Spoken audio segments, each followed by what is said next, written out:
Hi, everyone. It's me, Dr. Shivani. I'm here with Well World TV, and I'm excited to be here with you today.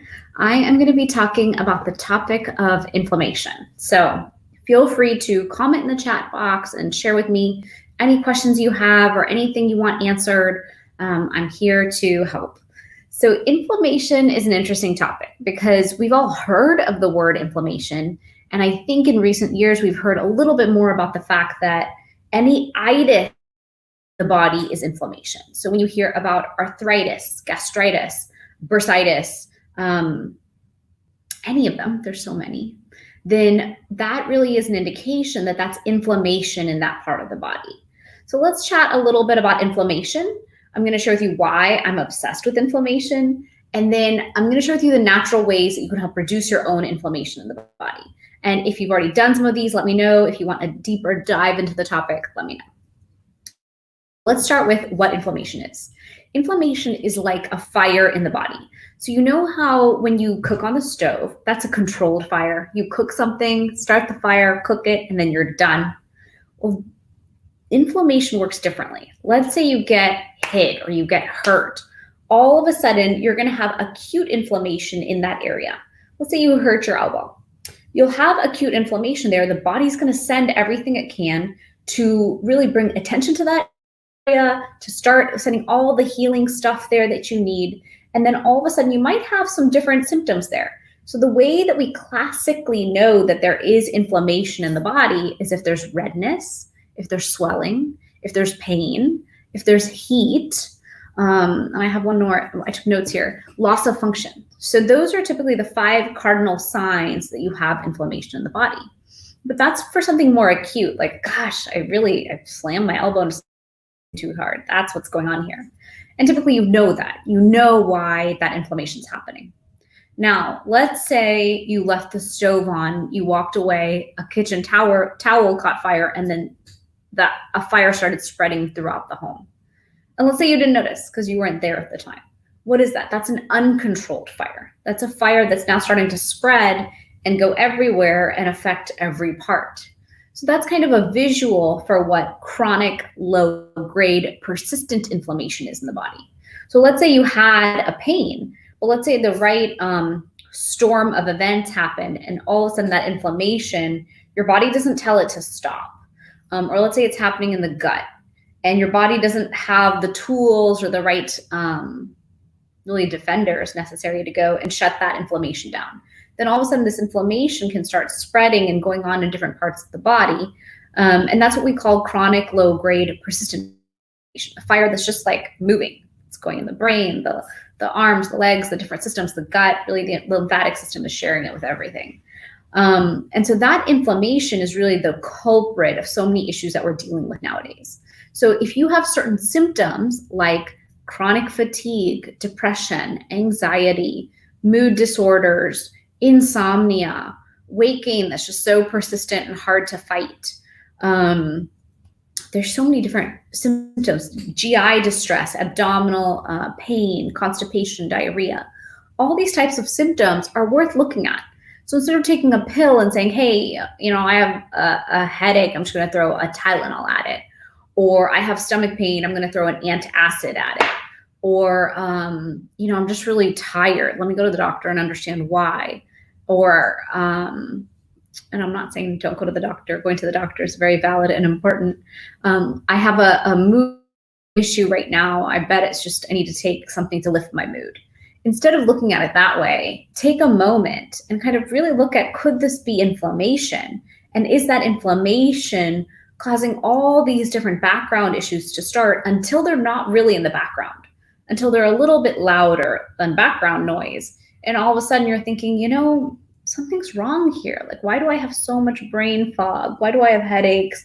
Why can't I focus and think clearly? Why is it impossible to lose weight when I'm actually being good and trying so hard? Why am I tired all the time? Why can't I sleep? So it's worth asking those questions. And then it's also worth running a simple test. If you reduced inflammation in the body, does that reduce the symptom?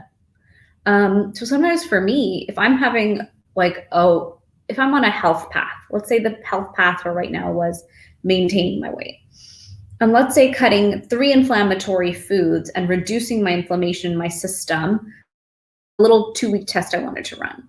And let's say it worked. Let's say just cutting those inflammatory foods all of a sudden puts my body in the right mode. Well, that's proof to me that that is part of the issue, right? And so I find a lot of times people don't think about inflammation as like that little, it's a canary in the coal mine. It's like that thing that's indicating to you that there's a big issue going on, but you just don't realize that that's the issue that's going on. So the reason that I'm interested in inflammation is growing up, I grew up in a very successful household. My parents came from India with nothing. They worked so hard, became incredibly successful, but they worked really hard along the way. I remember when I was younger, they'd work 9 a.m. to 9 p.m. or later, they'd work retail hours. And what they would do was they'd work like crazy, but they just eat whatever they could get a hold of. And a lot of times that was Godfather's Pizza next to their retail store. So it was like pizza, junk food, whatever they could hold of, really high stress trying to grow a business and support family. And eventually what I saw was by the time I was in 5th grade, my mother was diagnosed with diabetes. And after she had my sister, she was actually diagnosed earlier. By the time she had my sister, she became insulin dependent and a diabetic. And so I realized at that time when I was in elementary school, wow, everyone in my family has diabetes. Why is that? Everyone in my family is either on insulin or about to take it and is taking medication. Everyone has to do this thing. Why is that? And that's when I realized, wow, look at my family history. All my grandparents, all my aunts and uncles. That's what I call like an epidemic. If that's the whole family history, what does that mean for me? Does that mean I'm going to have to take insulin for the rest of my life? And so I kind of became like a warrior for my own health at that point. My father sat us down and said, hey, listen, do you see how your mom is taking insulin every single day, 3 days, and she's sticking that needle into her body? Do you want that to be you? And my sister and I were like, no, we don't want that to be us. And he said, okay, well, you need to cut the fat, cut the sugar, cut the salt, and you need to cut processed food, all this junk in the pantry. I'm not buying it anymore, and you don't need to eat it. And so I really became health conscious from a young age. And by the time I was a little older, my goal was, how do I prevent diabetes for myself and for everyone in my generation, in my family? That was really a big question I had. What is this thing, and is it preventable? What are the different things I can do to prevent this in my body? And so fast forward, eventually I was doing my master's and my PhD in Ayurvedic sciences. My PhD topic was turmeric, and I felt like I found the holy grail of how to reduce inflammation. I'm very passionate about what turmeric can do to reduce inflammation, but I'm also passionate about all the different ways that we can reduce inflammation, support the body, support the immune system every single day. So let's dive into the simple, easy ways that we can use to reduce inflammation in the body. The number one way that I always talk about is food, right? We're going to feed our body something every single day. We're either going to feed it things that feed us inflammation or reduce that inflammation in the body.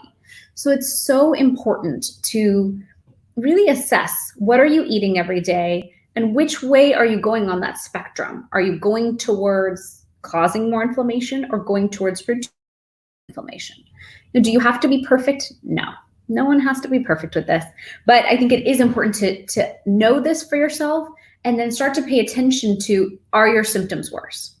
So the top 5 inflammatory foods are dairy, sugar, gluten, alcohol, and meat. Those are the 5. I don't know why I have to think that hard. Those are the 5. So sugar, we know sugar is inflammatory. It's just a fact. Sugary drinks, sodas, juice, processed sugar, all of those can be detrimental to the system. They really increase your inflammation in the body. So maybe during the week, Monday to Friday, say I'm not going to eat processed sugar. I'm not going to have alcohol, which has sugar in it. I'm not going to have any sodas. Maybe on the weekend, you give yourself one day and you're like, when I have, dinner or date night or whatever that is on Saturday night, I'll have my dessert then.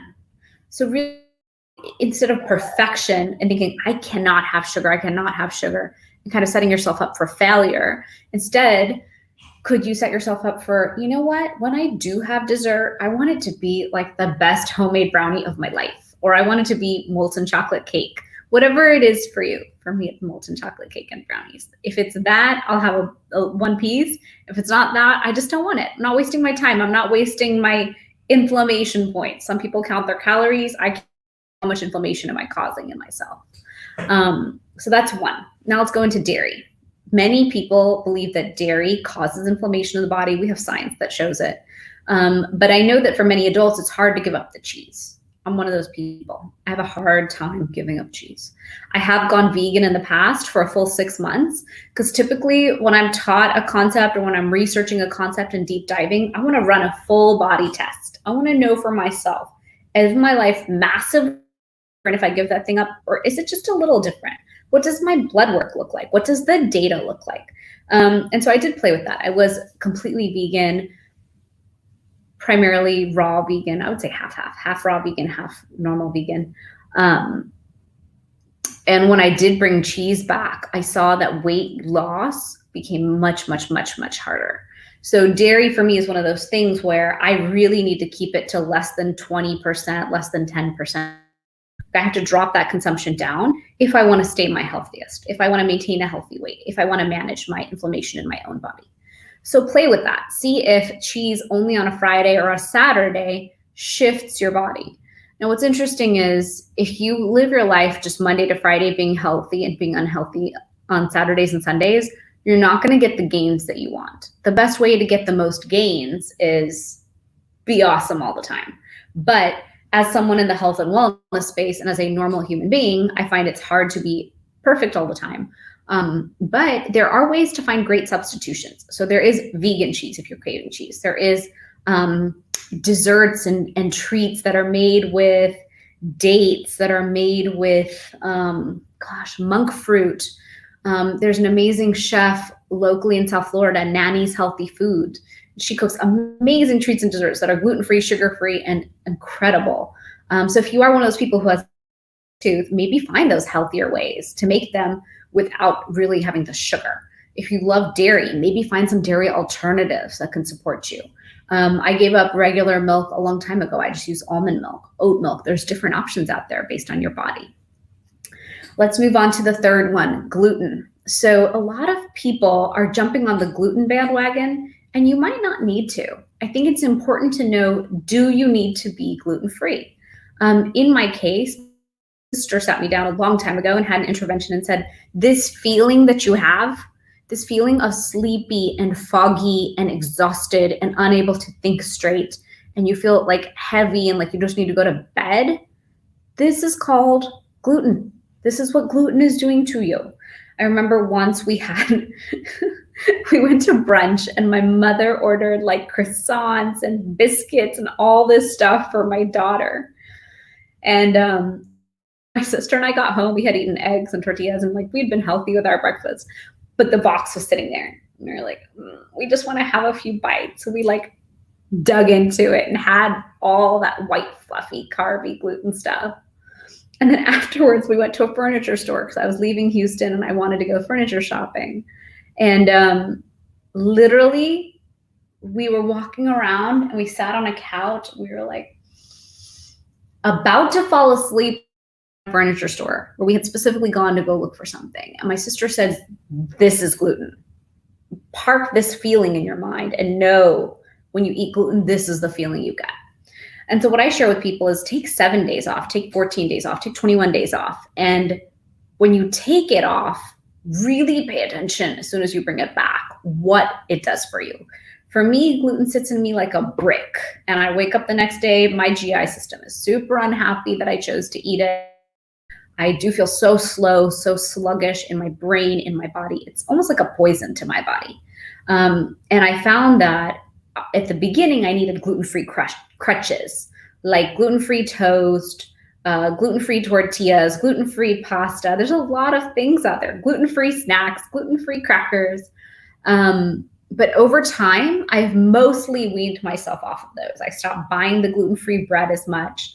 Tortillas, I just switched to white corn tortillas, an easy permanent switch. I think they're called taro chips. They take like sweet potato and all these different potatoes and make chips out of them. So those are my chips now because they're like exotic variety potato chips. I won't buy gluten-free crackers because they use 10 other things to make a cracker taste like a cracker without the wheat in it. And I'd rather put less chemicals in my body, not more, just because I'm choosing to be gluten-free. So pay attention to that. There's a cauliflower pizza sold at Costco that I absolutely love. It has dairy, but it's like the treat I can have sometimes on a Friday night as my pizza if everyone else is ordering pizza. So you have to kind of play with it and find your way into an anti-inflammatory diet that works for you. Alcohol is one of those things, super inflammatory. Can you keep it to once or twice a week maximum? Can you really choose what you're having? Can you have it in a controlled way so you don't go and eat all the inflammatory foods because you're drinking and now that door has just been opened? Can you have alcohol without adding a ton of sugar and mixers in it? Can you drink a cleaner version that's better for you? That's relative, but better for you. And then also when it comes to meat, maybe just reducing your meat consumption. I don't believe in one diet fits all. I just don't. I believe in there's certain guidelines we can live by, and that shifts over time. So could you give up meat? Could you give up pork? Could you give up, I don't know. I'm a vegetarian, so I really don't know, but give up a certain classification of meat and drop down into this one. When you're in this one, maybe cut it out a couple of days a week. I have a number of people who I've, educated on inflammation over time, and they said, Shivani, we gave up all the inflammatory foods and meat because of you, and now our joint pain is gone. And I'm like, you gave up meat? I never expected anyone to listen to that. And they're like, yeah, we gave up meat. I'm like, whoa, that's insane. Make sure you're a healthy vegetarian. You could be a pretty unhealthy vegetarian. She's like, no worries. We're doing it as a couple, and we feel amazing. And maybe after a period of time, some people will bring back some seafood, some healthy fish for the omega-3 benefits and things like that. But it's fascinating when you run a true 14 or 21 day test on the body, how quickly you discover what doesn't suit the body. So that's my number one. Cut the inflammatory foods. Number two, cut the foods that are allergenic or like I'm intolerant, that you're intolerant of. It's a little bit strong to say that we're like allergic to certain foods or we have this issue. Like I'll give you an example. I can't eat avocado. Avocado is so good, so filling, healthy fat, so good for us to keep us full and grounded and all the things. But I can't eat it because every time I eat it, I get a stomach ache. So I'm just intolerant to it. So it's important to know that because otherwise you could be just eating foods and it could be causing this like irritation in the system. And you didn't need to do that. You didn't need to cause the irritation. You could have just left the body unirritated, which would be better. So for me, it's interesting. I did a 21-day cleanse through my acupuncture physician in Delray. She's amazing. It was, I was getting pregnant with my second child. So I did this beautiful full detox. And when I went back to eat foods, I realized that pineapple and even watermelon doesn't feel so good for my body. And I was like, what? I love pineapple. I love a pina colada on vacation. Way back then, I've gotten better. I love watermelon. I love all these things. And I realized, you know what? When your body doesn't love something, sometimes you shouldn't battle yourself to go eat that thing. Like I don't like cantaloupe. I don't like honeydew melon. Sometimes I'll make myself eat it and then I'll just feel a little bit not awesome. That's a sign. Pay attention to the signs that your body is giving you that the food you are eating is not for your body. Each of our bodies is different. I can eat certain things and a lot of people in my household will not eat those weird foods and they eat all sorts of unhealthy things and I cannot eat those foods. Those are my poison. They're just not good for my system. And so if you are on this health journey, if you have found you have these symptoms related to inflammation, or you want to live a truly preventive lifestyle, I think it's important to understand what those foods are. So there's a number of companies out there that'll give you a test. One is Everlywell. I forgot the biggest one. There's one, Viome. Viome is like the big one that a lot of people take. I know that there's a probiotic that I love called a scorebiotic, and they just started doing a test. So I ordered that test, and I will let you guys know how it is.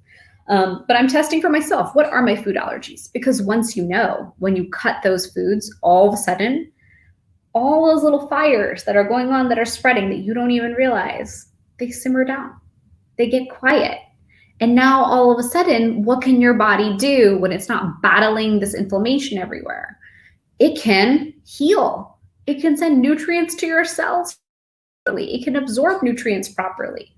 It can do all the things it's meant to do for you to be healthy and optimal instead of battling. So just think about it that way. Like, hey, do I want to give myself a 21-day break for my body to heal and then come back strong and healthy? That's how I look at it. So number 1 was inflammatory foods. Number 2 was foods that you could be intolerant to or allergic to. My number 3, we'll call it omega-3. So omega-3 fatty acids are an important essential nutrient, I guess you could call it, for the body. Our omega-3, omega-6 ratio matters. If we're eating too many foods rich in omega-6s, all of a sudden you've got more inflammation and inflammation markers in the body. Processed foods and other types of foods like that, I think trans fats, all increase that omega-6 ratio. And then your omega-3 is way down here and you want to bring it to balance. So eating certain types of fish, omega-3s supportive. Taking certain omega-3s is important. When I went vegan, I wanted to stop taking fish oil. And so I switched to vegan versions, which there are many. And so it's just important to pay attention to that. It was interesting when I went vegan and I checked my blood, everything was awesome except my omega-3 was like way low and omega-6 was high. That was the only thing that was off. And so it just is something worth focusing on. And that could just mean eating fish twice a week, taking fish oil twice a week, taking vegan omega-3 ingredients like flax, chia in your diet or in supplement form, maybe sprinkling it on the salads and stuff. So omega-3 would be my 3rd one. I did diet, I did omega. 4th, I'll do lifestyle and yoga. And 5th, we'll dive into herbs, since herbs is one of my favorite topics. So let's first talk about lifestyle. Stress causes inflammation in the body. Okay, great. How are we supposed to reduce our stress? I love it. When I say that, I'm always like, yeah, okay, life is stressful. Now, are there ways to actively reduce stress in the body? Yes, yes. So in Ayurveda, we taught yoga. Yoga is a sister science to Ayurveda. In Ayurveda, we taught pranayama, which means breathing techniques. So we have very specific ways that you can use to calm the system down. So for example, right now I go outside every single evening with my children. I just take deep breaths. It's that easy. I'm like, all right, in for 4, out for 4. Do it for as long as you can remember. And I'll take those deep ujjayi breaths from yoga, exhale, and all of a sudden you'll feel your system calming down. Or take meditation classes online. There's so many free classes. My own yoga teacher, Leslie Glickman, teaches amazing meditations online every single day. And her yoga classes are right there on her website, available for any of us to take for free year-round. I think that's amazing. Take yoga. Yoga is so calming. What it does, I mean, it's so multifaceted, but yoga will not only give you strength, it'll also detox those internal organs when you twist. It'll also calm down the mind. In Shavasana, you can finally totally relax and float away. Why? Because the body has been taken out of the picture. Already done everything for the body, and now the mind can relax. So really look at how are you addressing stress in your life. If you know that stress causes inflammation, and then you know that inflammation is the root cause of most diseases. It's not the root cause of all, but we know that all these itises, heart disease, diabetes, so many of these chronic metabolic diseases, their root is in inflammation. And so it's interesting, I studied under a scientist in Houston when I was doing my PhD thesis, and he showed me his presentations where he travels around the world talking about this. He's like, Shivani, people don't get it, but in your 20s, you start going to college or you have this crazy lifestyle, you don't sleep well, you don't eat well, you might be partying a lot, really increasing inflammation in the body, or really stressed for whatever reason. There, you literally turn on all the switches in the body for inflammation. And then that whole chain of impact, that chain of action just continues. So you switched them on, you're going through your 20s, you're going through your 30s.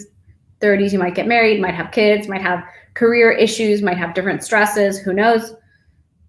Increase the inflammation. Keep going. Enter your 40s. Who knows what you've got going on? Then you get to your 50s, all of a sudden, what are you getting? Diagnoses. Oh, you have diabetes, start your insulin. Oh, you have heart disease, you need to take this, this, and this forever.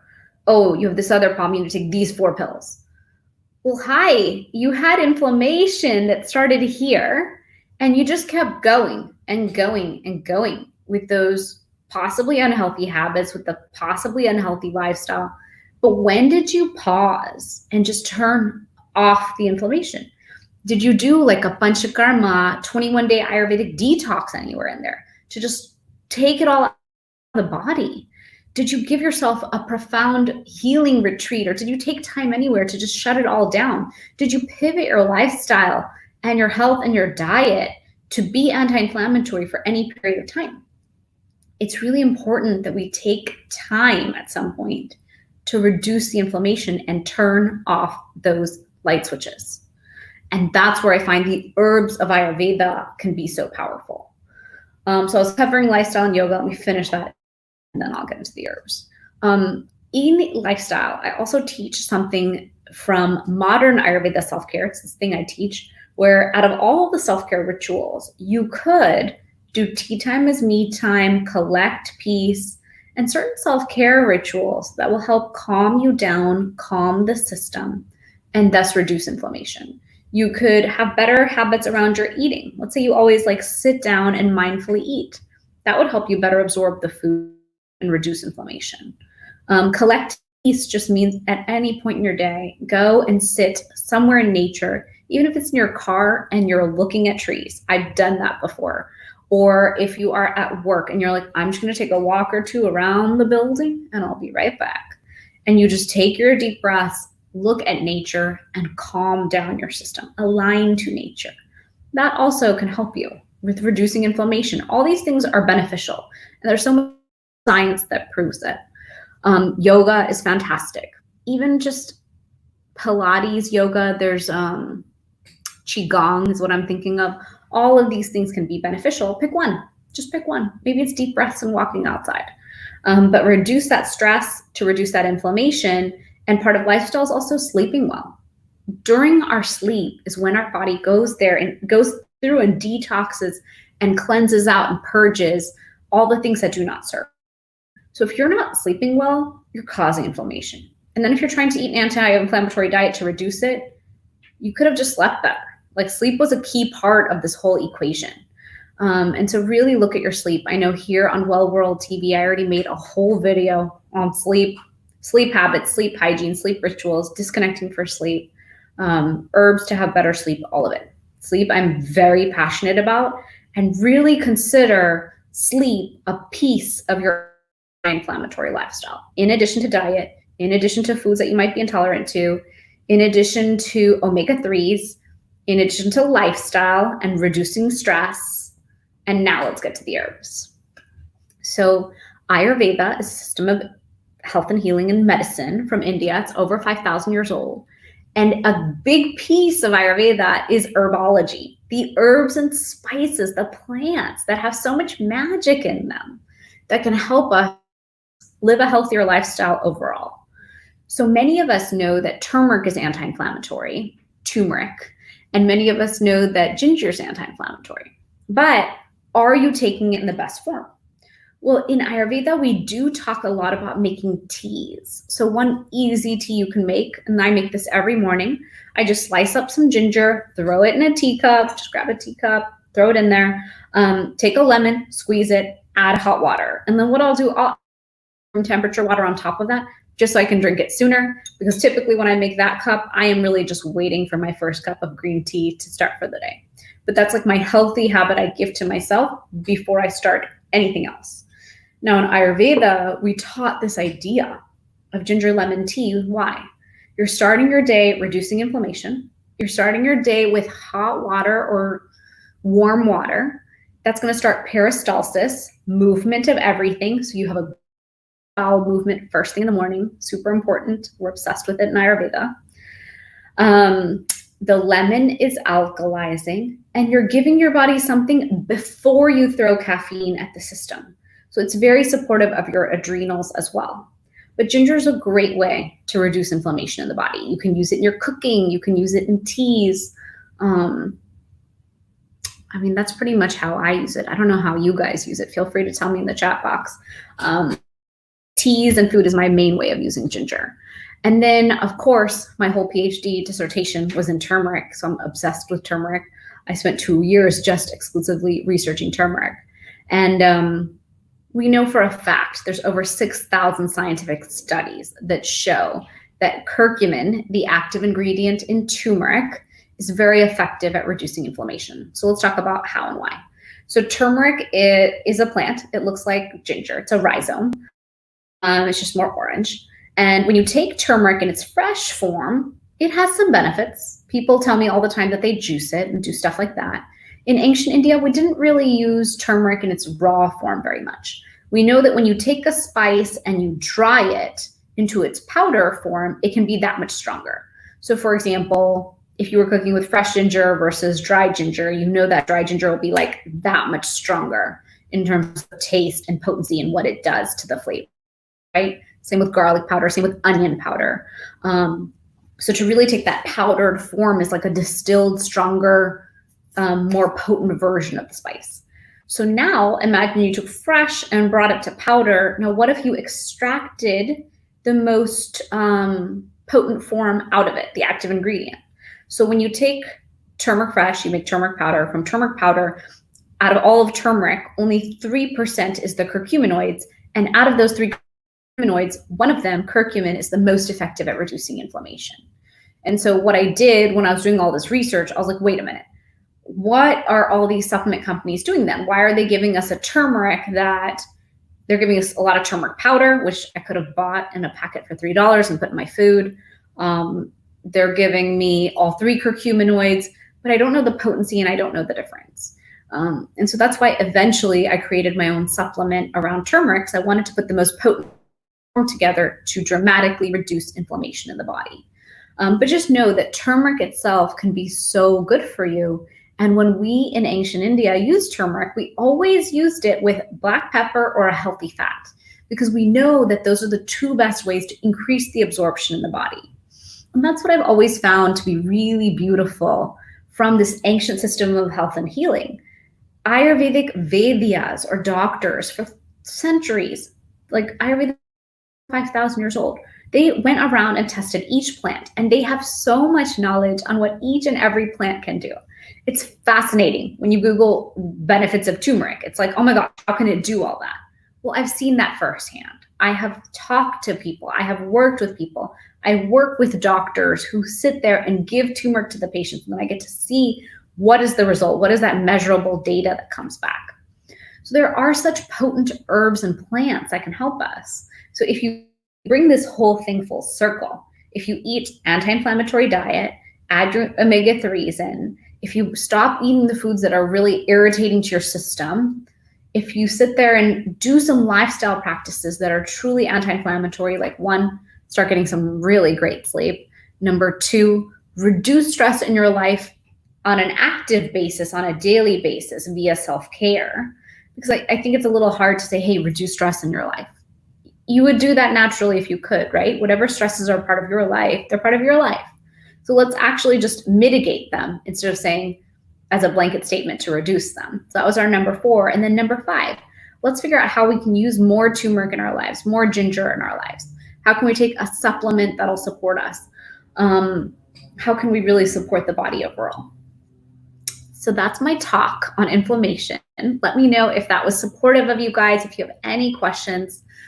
Inflammation is the root cause of disease and so many issues in the body. Anytime you have an itis, that just means that inflammation caused it. And so I'm all about educating on how can we reduce inflammation and how we can prevent different things.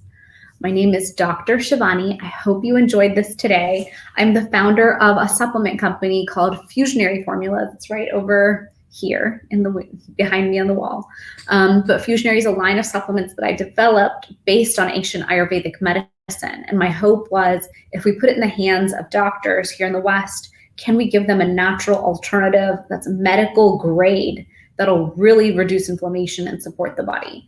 And since the inflammation ones, I've gotten more into sleep and joint pain and immune boosting in different areas to help people.